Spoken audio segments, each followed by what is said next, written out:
About 5 years ago, being the director of the Bureau of Environmental Services, we started seeing articles and hearing on TV that there was raw sewage on the ground. Many are living without things that most of us take for granted, like running water and sanitation. And I didn't think a lot of it because my bureau regulates on-site sewage disposal treatment systems. But when the news became international, it got the ears of people that would come down and say that Lowndes County was worse than a third world country. I finally said, let me go and look for myself. In the United States, the way people lose access to basic sanitation or never acquire access to basic sanitation is usually a confluence of three issues.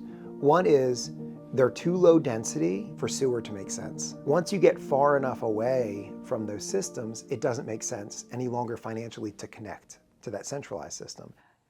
I have seen a home that had, the homeowner dug a hole. The sewage, when she flushed her toilet, it comes straight out the back, a straight pipe into the hole. It sits there. The kids are walking around the sewage. Some of them don't have on shoes. The implication is that raw sewage will make you sick, but it will also contaminate our water table. And that can make communities sick. The second is very bad geology or climate or water table that prevents conventional on-site systems from working. In the black belt soils in Alabama, we have what's called a vertisol. It's a shrink swell clay. When it's dry, it shrinks and cracks form, so it's very easy to drain water through in that case. But when it's wet and it seals up, you basically can't get any more water through it. It becomes completely impermeable. In that case, the water goes up into the yard, or if they've taken that same soil and used it for the backfill on top, it can even go back into the home. I had a failing system, so mine would come back in the house if I would flush it during this type of weather. So all the children know you don't go to the bathroom when it's raining and stuff because it's coming back in the house. You don't do that. So they had to come to accustomed to that. So, you know, as they got older, it just came natural. They know not to flush the toilet in the rainy weather because they know it's gonna come back in the house.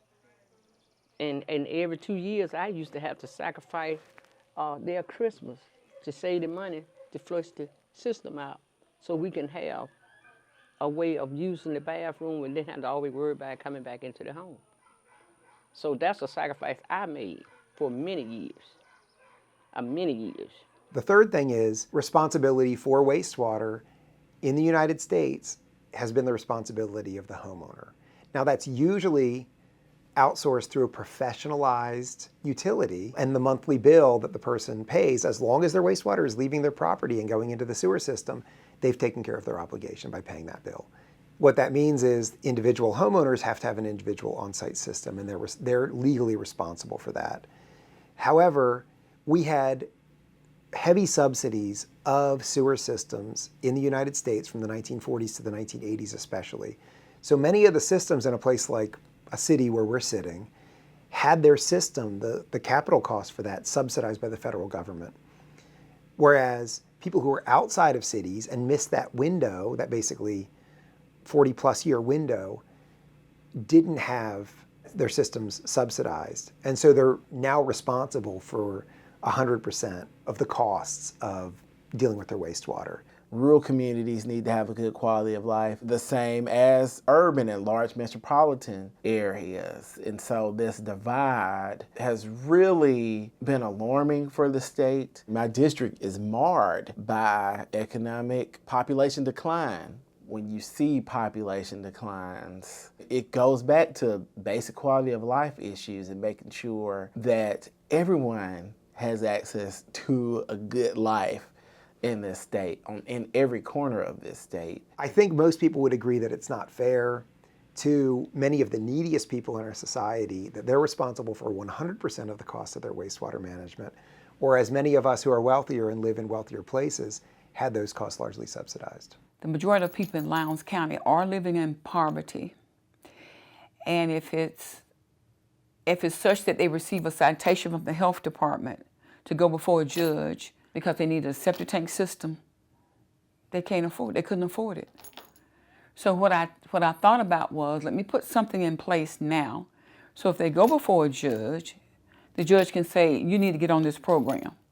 So that's where the Black Belt Unincorporated Wastewater Program came from.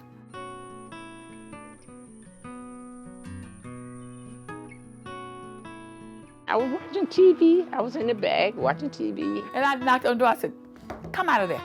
I said, who in the hell want me, this time of evening? And I went to Perman house to beat her up. I want Perman house. Listen to me.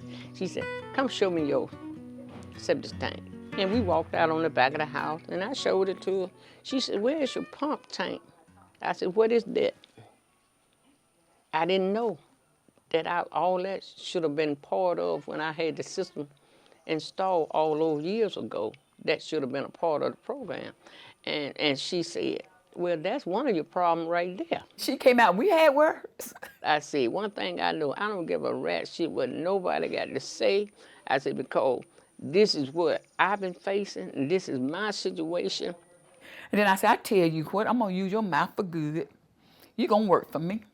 This cycle been in the news for over 30-some years about raw sewage, third world country in Lowndes County. Nobody would believe that this would be a reality. Even myself, I've been working toward change for this for many, many years. And I didn't see that this would ever come, that I would be able to see this come to pass. But once Sherry came and found Perman Hardy one Friday afternoon, this became a reality. So we set it up, I did the applications, and I started telling the people, get on this program, that there is funding. We could put you in a septic tank system. But I had to do it at night, weekends, holidays. So I was working full time at the state and working at night on this project.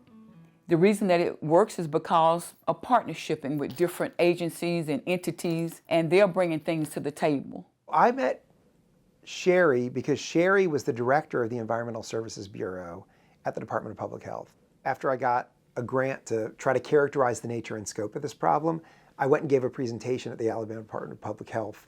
I met Sherry there, and we came up with this consortium. And since then, we've been working closely together. The process actually is simple for the homeowner. Get an application, and it's not a difficult application. Name, address, provide a copy of your driver's license, a copy of your water bill. You have to show that you own the property. I don't care if you show me that you pay taxes. The next step is that we send out a soil scientist to look at the soil. From there, that report goes to the engineer. From there, it goes to the installer. This particular unit is a FujiClean CE21 unit, able to handle a little over 2,000 gallons per day.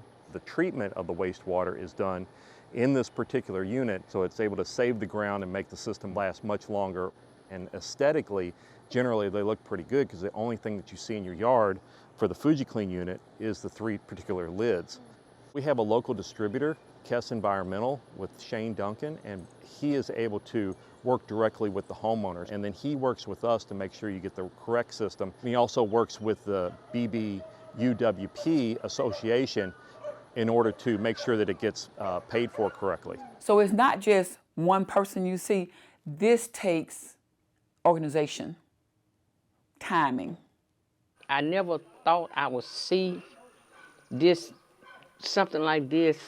It's so high technology until it's like, wow. It's like, wow. There will be a monthly bill associated with being connected to these systems.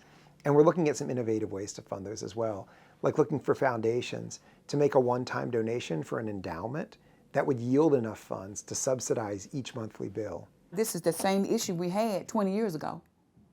So somebody should be thinking, why wasn't it solved? So it is different now. Funding is coming down. The ARPA funding, America Rescue Plan Act money, is coming down. I am grateful for the ARPA funds that have flowed through the federal government. I cannot quantify how helpful it has been. The priority that the state has made for rural communities and access and improving water and sewage infrastructure. I've had quite a few projects in my district that I've had to advocate for. On weekends, I would ride down. This happens in any rural area, I have found out. in West Alabama, Black Belt counties, if you're not from the neighborhood, they're not going to talk to you. I have drove up in a yard and the lady got up and went in the house. She was on the porch, but went in the house. I went and knocked on the door. She never came out. When we put out the application to sign up for the program, we were not getting a lot of people signing up because one of the attachments that you had to have to come back with the paperwork that you own your property, because we can't put a septic tank system on somebody else's property. Little did I know, people didn't like signing anything that talked about their property. So I had to put a statement on the application that said, we will not take your land or your home. So we started getting more applications. I had to go back to my learning, my teaching. You have to understand the history. I would definitely say that's the number one thing, understanding the history and why people may take things the way they take it. A lot of times it's not because they don't understand or they don't know. It's just a systematic thing from years ago. Wilcox County, we're 70.1% African American. That says a lot within itself. You know, if you have an outside entity come in, they're automatically, you know, kind of suspicious about, you know, what's being said to them and who's giving them that information. I've lived in Wilcox County all my life. I am an LPN and I started working with the UAB sanitation project about 4 years ago. Now I also work with a program called the WASH program. WASH, is a term used very, widely in global health. It stands for water access, sanitation and hygiene. Basically, in layman's terms, being exposed to poop germs is bad, right? So there's lots of germs in human stool that we do not want to ingest or eat. What we're trying to do is take that global focused education around water access, sanitation, and hygiene and adapt it to this region to make it relevant to people who live here. It is so important that we learn how to communicate with just lay people in general. Sometimes, if we sit at the table, we'll discuss it as academics, but not really understanding how do we convey this information to the public or to different communities. Like we're here in rural Alabama, so the way rural Alabama consume information, it may not be the same as, if you're in Birmingham or even a larger city. There's a lot of trust issues there, and for a good reason. I've seen a lot of stuff. This lady called me and she said, "Can you help me?" I said, "Well, what's wrong?" So this man came and he said he could put in a septic tank. He said, "I had to or I get locked up." And I gave him the money, but the hole is out there with no septic tank. Now, I will tell you, every time I think of that, it makes me mad. I cannot stand people taking advantage of someone else. I'm sorry. I can't fix it all, but what I can, I do. First, you got to build a relationship with the community. Everybody know what I do, and when they see me coming, they know I got some good news or know something that can help somebody else in this county, in this community. Perman and Sharon, I can vouch for them. They out there in the street. They trying to help people. I've been here in Lowndes County since I was 17. Now I'm 73 years old. And it's never been no one that's get out and help the people like this since I've been living up here. If in any way you need them to help or whatever, they right there.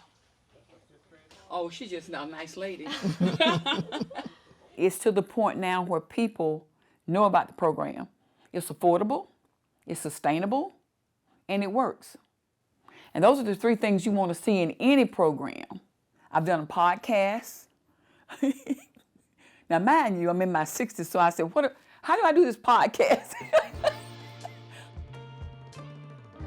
The Black Belt Unincorporated Wastewater Program was created out of need.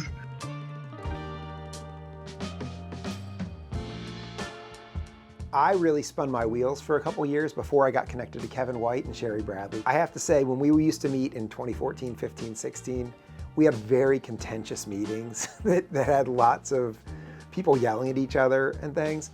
Once we got the consortium together in 2018, we've really been able to work in good faith together. Community organizations, our federal congressional delegation, our state agencies, the governor's office, our academics, and the private sector. We have systems that are being installed in a few communities. We hope these will serve as demonstration systems so people from other communities can come and see them. Whether it's a mayor or a city council member or just a concerned citizen can come and see the system and say, this town has this. Why can't we have this in our community? And then with the mechanisms that are in place to pay for these systems, and with the federal government's demand that this be addressed, I believe that over the next 10 to 20 years, you'll see these systems popping up all over the Black Belt. Feeling optimistic, great, and I think it's going to be some great things that will happen. May not be this year, may not be next year, but I think in the future years to come, we'll see a change. Really, our goal is trying to educate people and raise awareness. I would say I've seen some progress because you have more people actually calling myself or Miss Janice asking questions about this program. I received a call on yesterday. What is WASH? You know, what's going on with that? Is there any resources out there for us to get updated septic? When the Black Belt rises, the state will rise. I am optimistic about the future. We have a long way to go, but we know that when we fix these basic issues, these basic quality of life issues, that people will be able to come back home to the Black Belt. The hope is that Lowndes County come off the radar system, that everybody not saying poor old Lowndes County. I wish you could go and look at Lowndes County. There's some $500,000 homes in Lowndes County. Lowndes County got some of the most beautiful countryside you can see. So I'm not ashamed of how I grew up in Lowndes County. I'm not ashamed. I never will be ashamed. So wherever I go, whoever I'm talking to, I take Lowndes County with me. This is my heritage right here. This is where I'm born and growed up right here. A lot of children here in Lowndes County probably never will see the chance that they had to go to school for 3 hours a day. I went to school 3 hours a day and had to go to the cotton field the rest of the day. That's the way it was. So you can't tell me about Lowndes County hadn't changed. I know it has. I've been part of the change.